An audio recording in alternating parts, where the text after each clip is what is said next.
次は除湿モードとの違いについても触れておこうか。ああ、除湿っていうボタンあるね。送風とはどう違うの？除湿モードはその名の通り、湿度を下げるための機能なんだ。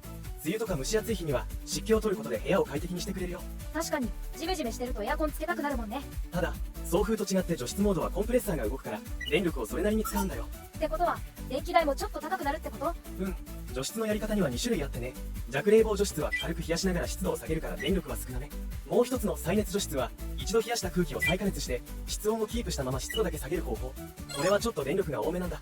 なるほど、送風と除湿、ちゃんと目的に合わせて使い分けた方がいいんだね。